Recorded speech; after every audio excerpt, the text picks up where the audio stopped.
the political instability is still there. And there is no clear way forward for getting a functioning parliament to support some difficult measures for public finance that should not be enacted only for 2025. There should be a path of relatively strict public finance decisions in the years to come. Hello and welcome to this edition of the IFS Zooms In. I'm Paul Johnson, Director of the Institute for Fiscal Studies, and today we're turning our attention to France, where a recent budget has sparked intense debate and raised major questions about the country's economic future. France is tackling some big economic challenges: rising public debt, slow growth, and the need for major reforms in areas like pensions and energy. Sound familiar? In this episode, we'll explore what was in the budget, why it caused such a stir, and we'll try and draw some parallels with what's happening in the UK. We'll also, no doubt, touch on some of the interesting politics in France over recent weeks.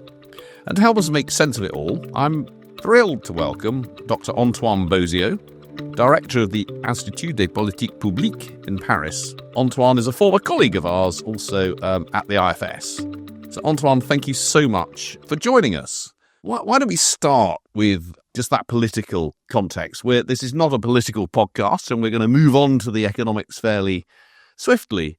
But from what we've seen over here, Antoine, the French government has collapsed in a little bit of chaos. Michel Barnier's been forced out by what it seems like a very bizarre coalition of the far left and the far right. But perhaps you could just give us a little bit more context before we get on to the serious stuff about what's actually happened in terms of the public finances and what was in that budget. Yes, good morning, Paul. Thank you very much for inviting me to this Zoom scene from IFS.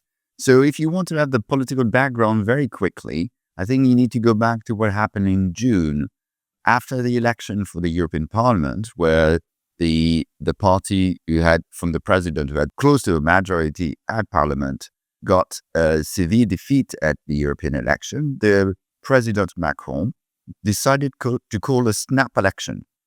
And he said so, saying that he wanted to get a solid majority for discussing the budget at the autumn, because there would be serious issues about public finance. And during that election, actually no party ended up to have a majority.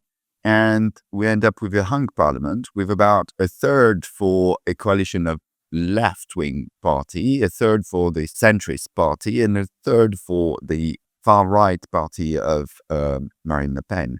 So in the end, there was no actually agreement possible between neither the Le Pen party or with the centrist or the center-left or left parties, and the left parties could not agree with the center parties to form a coalition. So there was no possible majority for a new government.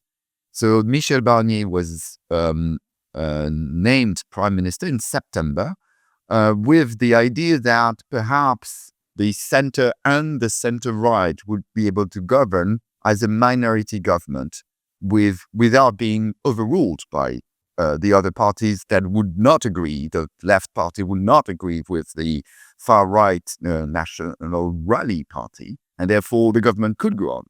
And this happened within the idea that there was major budget for public finance to be held with difficult and tough choices. And so all the decisions about the budget actually led to both the left and the far right to reject the budget, and therefore to vote a no confidence vote on the budget, and therefore the resignation of Michel Barnier. So that's the sort of political background. You've got, as you say, the far right and the far left, and indeed the centre left, combining to vote down the budget. But perhaps we could then talk about what the background is to it. So, before we go into the details of what was in the budget, what were the problems that the budget was trying to address from the point of view of public finances? To what extent does France have a debt problem? To what extent does France have a problem with its public borrowing? And what's driven whatever the problems might be? That's a pretty broad question, I know, but let's see where we get with that. Yeah, so I think there are two really underlying economic background that you need to grasp in the case of France.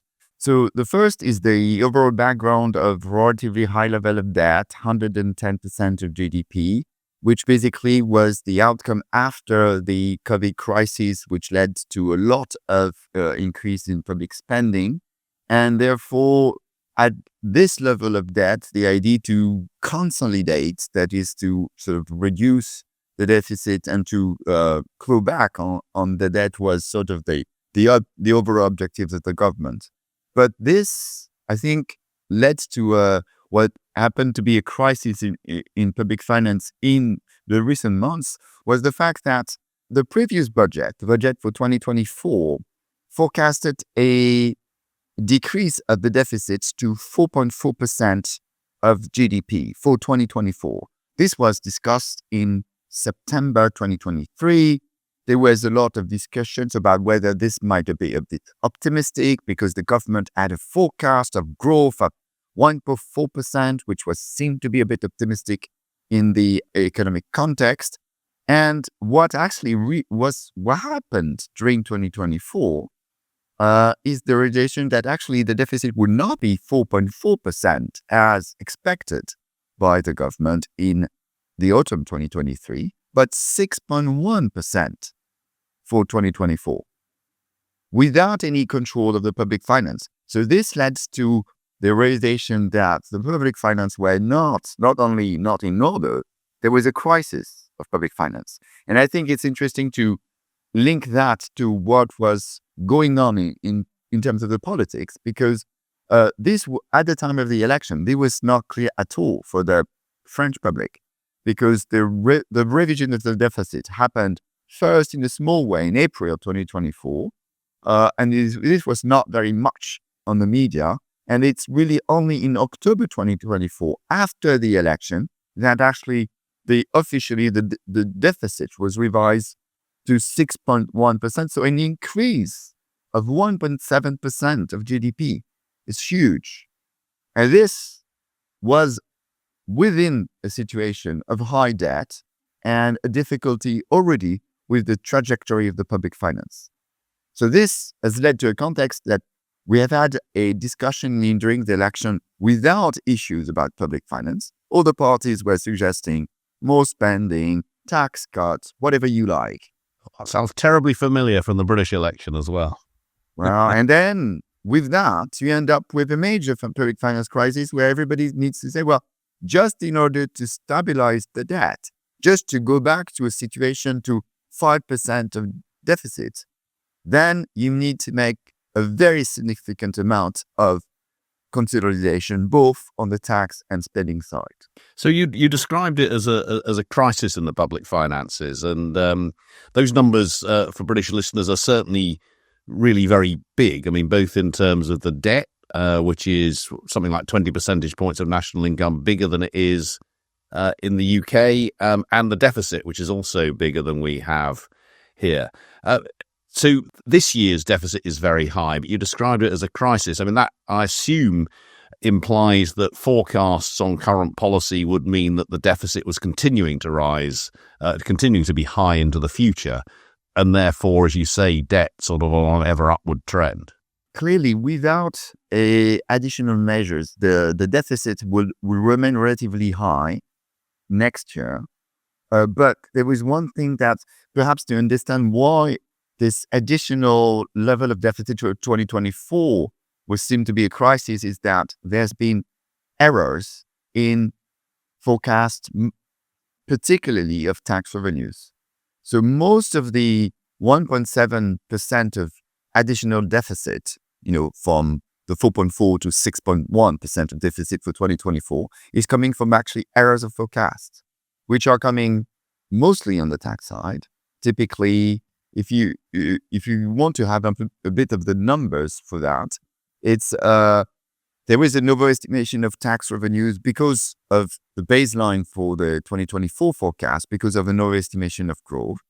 But then over the 50 billion euros total sort of additional deficit, it was 42% billion were coming from the revenue side, and with mistakes in the corporate income tax revenue by 14 billion, 11 billion for VAT, 6 billion for income tax, 3 billion for stamp duty. So in total, there was a huge level of sort of errors in the forecast, which actually have made something which we're discussing to be, this is a high level of deficit, we need to consolidate to be seen as there is really a crisis because of these mistakes. And looking forward, this meant that for the government Barnier, arriving in September as a new prime minister, it was crucial to be able to pass a budget which had at least 40 or 50 billion consolidation,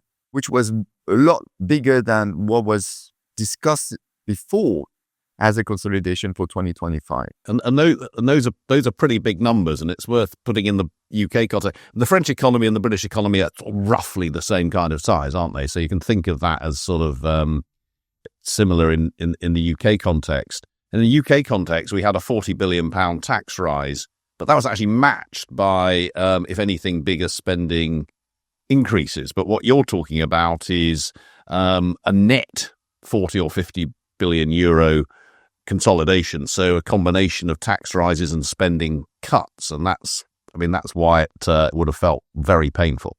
Yes, and that's why with the hung parliament, nobody wanted to take responsibility for neither the tax increases nor the spending cuts, which made the task for Michel Barnier very difficult to still aim at the importance of reducing so to go back very quickly to what was the plan for the 2025 budget from Michel Barnier was to say, well, we need to consolidate to go back to at least 5% of deficit for 2025, therefore reducing by 1.1% of GDP in terms of consolidation. And he suggested a bunch of tax rises, mostly on large firms, corporate income tax, energy tax, some other smaller taxes, increase in social security contributions for a small bit. But the tax side was a big part of the total consolidation. Why? In part because actually the increasing deficit was the result of a underestimation of tax revenues. And he planned from some spending cuts, which were by, for example, pension, reducing the amount of indexation of pensions that is by law planned to be on the level of inflation and offering less than inflation to pensioners, offering also less inflation than inflation for other transfers for households, and having some an overall sort of freeze in public spending in most of the areas of public spending, including reduction in number of teachers, including reduction in for the healthcare, and the list made basically all the bad news you could possibly announce at one time with a hung parliament, a very difficult task to get a majority to actually support that budget. Yeah, I'm not surprised that sort of thing is hard to get through with a hung parliament. It'd be quite difficult, you'd think, with a majority, because it's not going to be popular. Perhaps when we delve into some of those details, it's worth just giving a bit more background on public spending and tax in France. I mean, one thing that is very noticeable from a British perspective is that tax and spending is much higher in France than it is here. So broadly speaking, our tax is about 38% of national income. Total revenues are sort of 41%, and spending at about 45% of national income. But in France, it's 5, perhaps even 10 percentage points of national income higher? Yes, so it's much higher in France. And the reason for that is that a lot of basically social insurance is actually part of public spending and of the tax side in France, when, for example, for pensions in the UK, you would have parts as a private pension provisions, whereas in France, it would be mostly through the social insurance mandatory. Even complementary schemes would be mandatory social security contributions providing pension. So to give you just the idea for the pension bit, it's 14% of GDP for pension in France. Now, let's pause on that. 14% of national income on pensions. I can't remember the exact number for the UK. It's about 5%, something like that. So this is just colossal. Yeah, just pension makes a lot of the difference between the total tax receipt and the total spending, the share of GDP, simply because it's so big. And there are additional areas of spending where, for example, for unemployment insurance, it's also bigger, and for other social spending. But for example, if you compare education, if you compare the core of the state spending, that would be very comparable between the UK and France, because on that area, there's not much of the difference between what is carried on by the state or by private providers.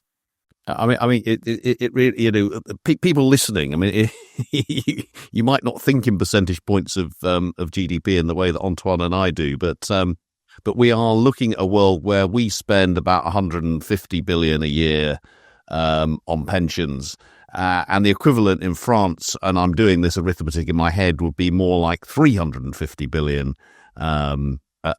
A year. That's an additional spending on pensions compared with us, equivalent to our entire health budget, which is itself the biggest bit of all of the spending that we do.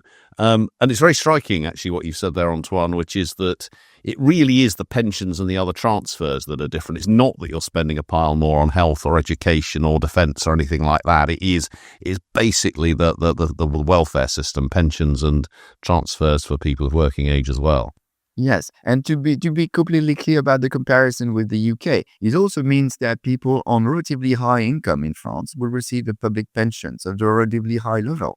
So there is, within that public pension system, it replaces also what would be otherwise through private savings or through pension funds in a country like the UK. So a very sort of top earners in France will get large pensions through the mandatory pension system. This is why we have such a high level of spending for pension, and why also all the people from the very poor to the relatively rich are in favor of keeping rights for this pension that matter for them, and therefore do not want to have any public finance consolidation going on through the pension bit, leaving most of the difficult decisions to be held in the other parts of the public spending of the state. Just to give us a sense, I mean, supposing you've been earning, 2 or 3 times average earnings through your life, what kind of pension might you expect to retire on from the state? Well, you could expect to retire with the pension roughly about 70% of your previous earnings. 70. Blimey. 70. So even if you're on 100,000 euros, you might get 70,000 euros as a state pension. Yes, it will not be actually state pension, because it would be social security and some complementary schemes that are actually privately run, but still mandatory, and therefore part of the officially national account public spending.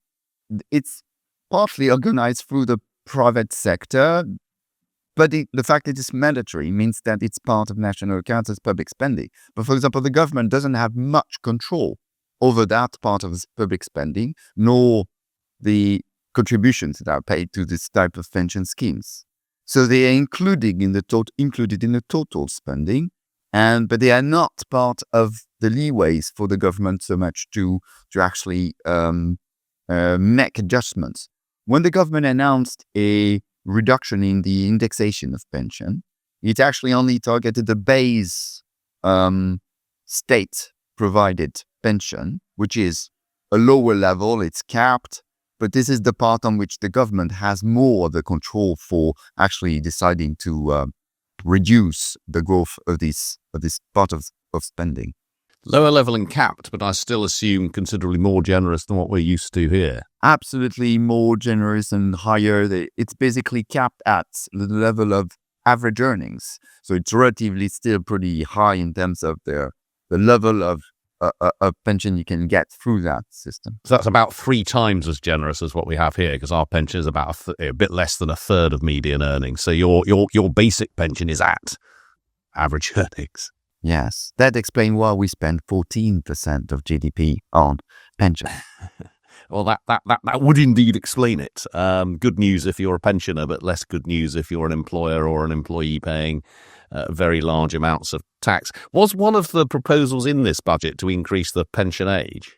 So no, so there was a reform before to increase the pension age to actually to the normal retirement age to be moved from 62 to 64, the early retirement age where you can get a full pension from 62 to 64, which was passed by the previous government, but which is challenged both by the left coalition and the National Rally, and where they want to abolish that reform, but that would only make the issues of public finance much worse, because that will amount to something between 12 and 14 billion euros of additional spending if you were to go back to the level that was previously in place before that reform. So there is a lot of discussion about pension. Interestingly, the right conservative party is also against actually touching on pension, because pensioners are more close to that party. So they campaign against actually touching the indexation of pension, even though this is a big part, because if you change the indexation of pension, you can have a big impact on public spending overall, given the size of total pension spending. So the budget measures broadly were some broad-based tax rises and a reduction in the rate of increase of the pension. That's not now going through. So what's going to happen? I mean, you said that the public finances were in crisis, that you've got a very, very big deficit on top of very, very high levels of debt. What happens now? So now we don't have any more prime minister. So we're waiting for the president to announce and to nominate a new prime minister. We'll have still a hung parliament. It will have still the same problem that was facing Michel Barnier. That is, how you have an agreement between the different parties who do not agree on core issues like the pension reform, like how to do the budget. So, but in terms of the fact that we don't have a budget for 2025, doesn't mean that we will have a shutdown. This is not like in the United States, where if the Congress doesn't agree, then at January the 1st, nothing works anymore. So what is very likely is that the parliament can just pass a law, which is a special law that says we're just going to reconduct the previous situation in terms of budget. So all the taxes will be raised, all the spending will be carried out based on the level and details that was agreed on the previous budget for 2024. Well, this has some interesting features. For example, this leads automatically to fiscal drag, because you keep for the income tax all the parameters of 2024. So this mechanically creates some additional tax revenues, because, well, revenues would have grown a bit by 2025, and therefore the taxes, if we still apply the numbers of the schedule from 2024, will mean an increase of the income tax. So that's like freezing allowances and thresholds, which we've been doing here for years. Exactly, it's like freezing completely schedule, and in a sense, the no policy in this case is actually good for the public finance.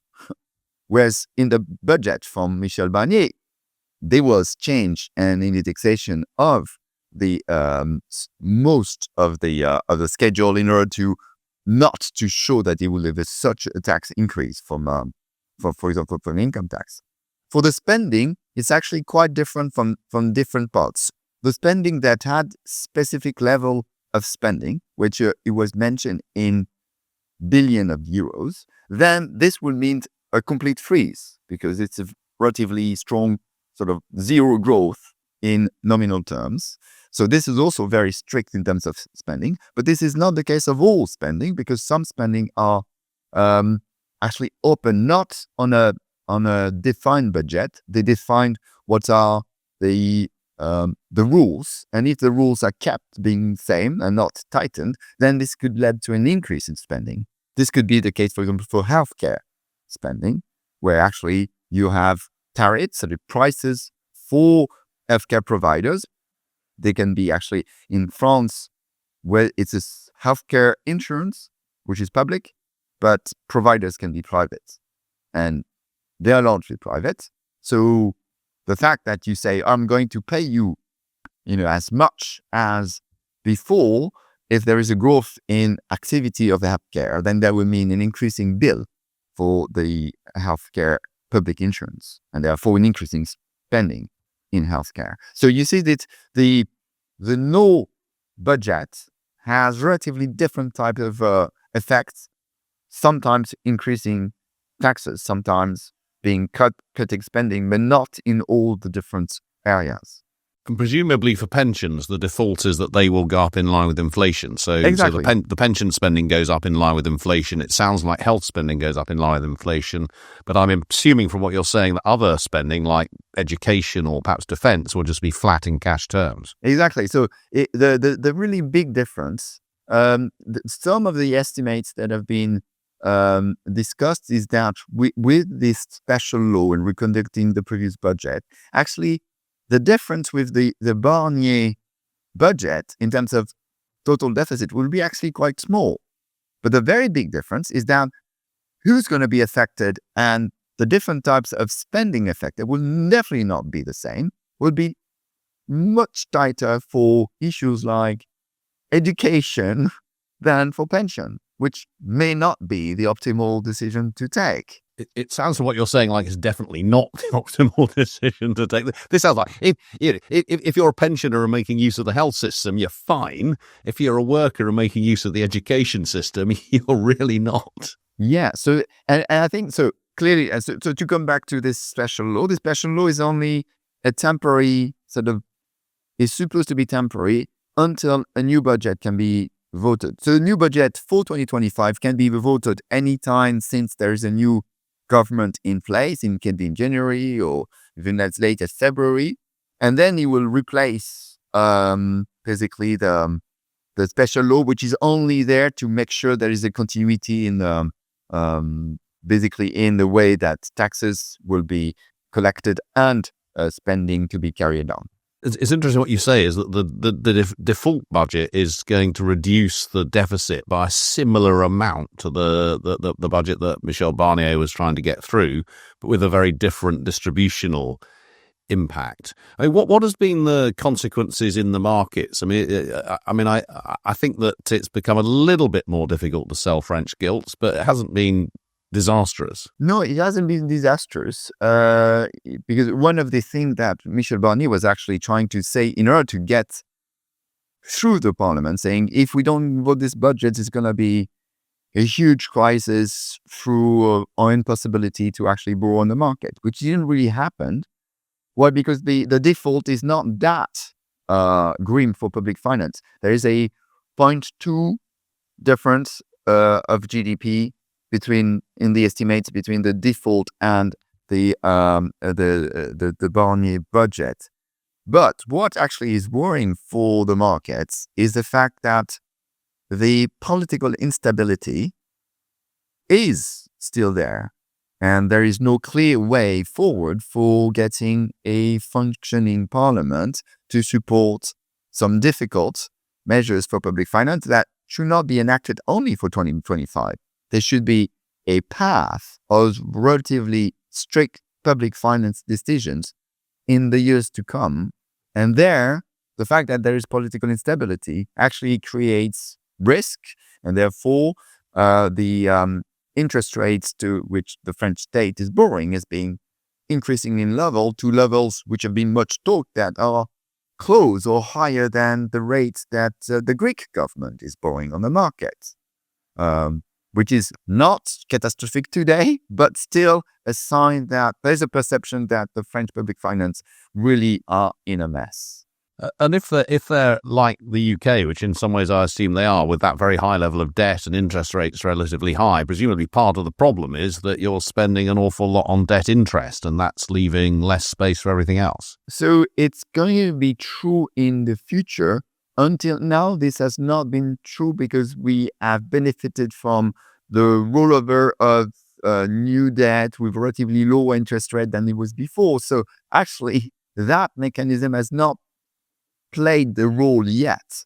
It will play in the future with the fact that now the new additional borrowing are at a higher rate and therefore making an increase in the total overall debt payments for the French state. And this is why this is so important to make such adjustments for public finance now in order to avoid to have to make even further bigger adjustments in the near future. Okay, well, that's an interesting difference because a lot of our debt, because it's held by the Bank of England, is effectively paid at market interest rates, which are higher here actually than they are in the Eurozone in any case, and that's really creating problems for the UK. And as you say, will clearly create problems in France as that gets rolled over at higher interest rates.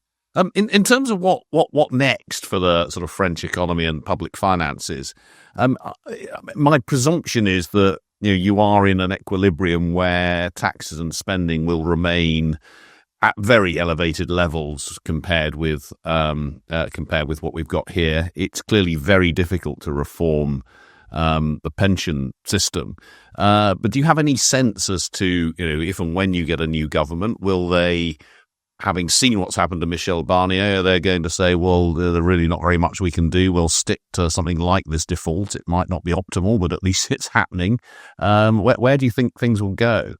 So it's a very difficult question because it really relies on how the politics will unfold. There's a lot of discussion between, for example, the more radical left and the center left, which have been together in this coalition but don't agree on all aspects, including the public finance, and whether there would be a coalition of different parties outside the national rally to actually agree to get a sort of the public finance way without each of them taking too much of the responsibility for these difficult choices. But depending on that, there might be different choices for the next government and therefore the next budget.